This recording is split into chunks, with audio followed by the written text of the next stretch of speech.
Hello YouTube, Nland47 here, and today I'm going to be bringing you another video. I know it's been a while since I've put one out, but we are going to do something I don't usually do. Usually I kind of just surprise you, just go, hi, whatever.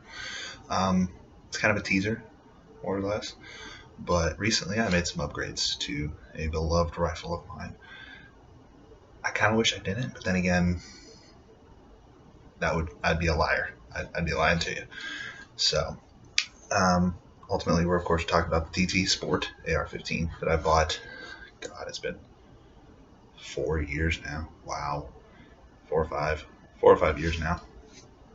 And I bought this rifle never intending I would turn it into this. When I just bought the rifle, just intended it to be just a standard M4 carbine. Nothing fancy on it. No spiff. Nothing. I can't even talk right now. I'm so excited about this. But I made these upgrades to it about 2 weeks ago. It's had 2 outings since then. It has approximately 400 some rounds through it already. So screw it. Without further ado, let's bring it up.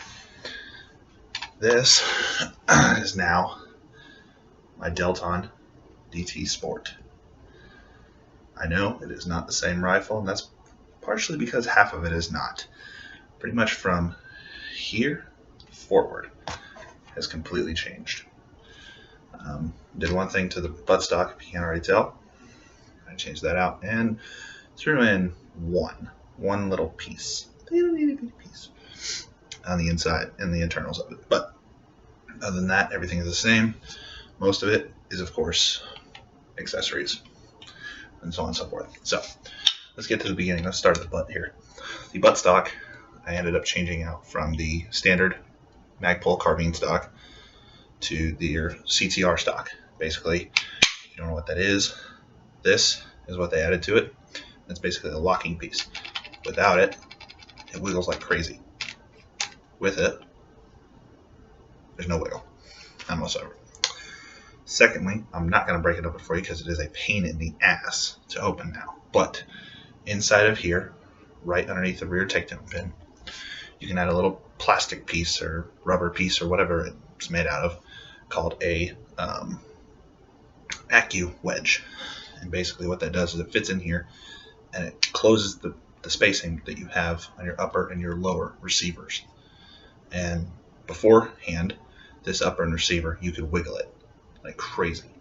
Now there is no wiggle in there, giving the buffer and the bolt straight pullback, and it will do that every time, thus decreasing recoil because it is a smoother operation.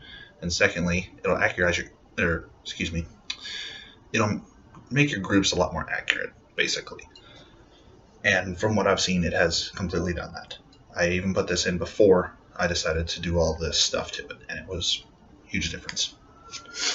Other than that, internals are all the same. Now, up top, of course, that is a Vortex Strikefire 2 red and green dot sight.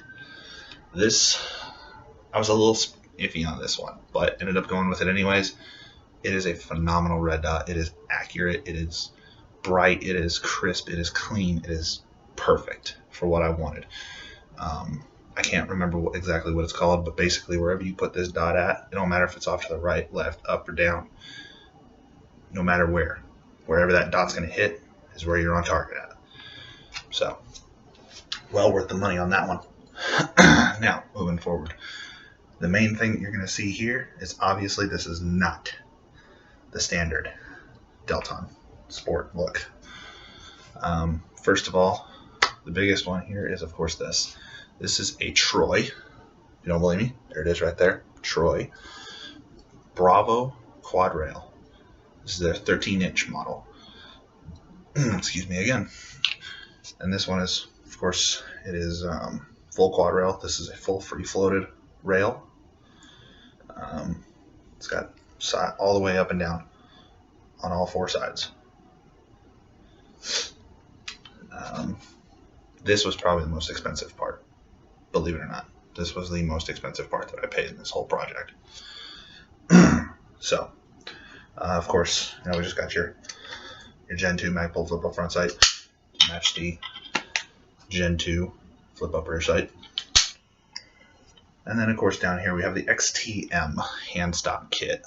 What this is you obviously put your hand right there, and you can pull, and it'll keep you from sliding over and hitting that real hot barrel, or what little of it there is.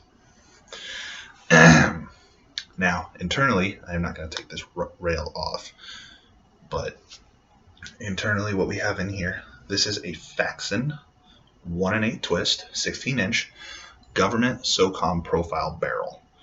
So basically what it is it's going to have your SOCOM profile up here all the way to about right here. And then from there on, it's going to be your government profile, which is perfect. It's a little bit heavier than what I was expecting it to be, but it's heavy enough. And I love the 1 1/8 twist. It's not the fastest, but it's a little bit faster than the standard 1 9, so I can actually fire the 62 grains, 77, 72 grains, no problem whatsoever. That's the main reason why I went with a 1 1/8 twist instead of a 1 9, because your 1 9 is only designed for like 5.56, and that's about it. So, or 55 grain. Good lord, I cannot talk. Anyway, like I said, I kept the standard barrel on this rifle was a 16-inch. I decided to keep that, but instead of keeping it a carbine length, I decided to go with a mid-length, which basically your carbine gas system is about right here or so. The mid-length is right here. Obviously, it's got a low profile gas block, which is a Yankee Hill machinery. Very nice gas block. And then towards the end, this is actually, you're gonna love this. I completely forgot about the muzzle device. When I ended up putting the standard A2 birdcage off of the original barrel, it wouldn't twist right on it.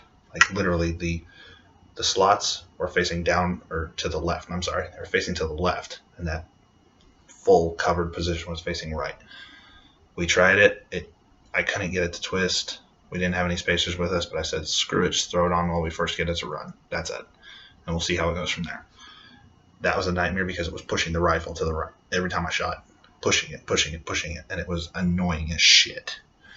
So, ended up stealing this one off of my Ruger 1022 takedown just for the time being. I will buy one exactly like this because the second outing that we had it on, this is a phenomenal muzzle device. It's full open cage, so all the way around. It's got slots, which basically just drives it straight back. There is no rise, there's no drop, there's no left, there's no right. It pushes it straight back. There's no climb whatsoever on this rifle. And it fit. It actually looks pretty good on it, if you ask me. So, but yes, I know that was probably a waste of 8.5 minutes or 9 minutes, whatever it is by now, but you know what? Just wanted to give you guys a teaser. I will come out with a full review on pretty much everything about this rifle. We'll get some accuracy groups out of it. We will tell you how many rounds I had through at the time, yada yada yada. And we'll do an individual review on all these parts: the red dot, handguard, the barrel, the muzzle device. You know, hell, I might even do a review on that stop kit. So other than that, thanks for watching. Thanks for wasting your time on my video, and I hope you guys like, subscribe, do whatever you want to do. But I will see you guys next time, and hopefully it will be with a beautiful compilation of videos of me shooting this rifle. So, till then, adios.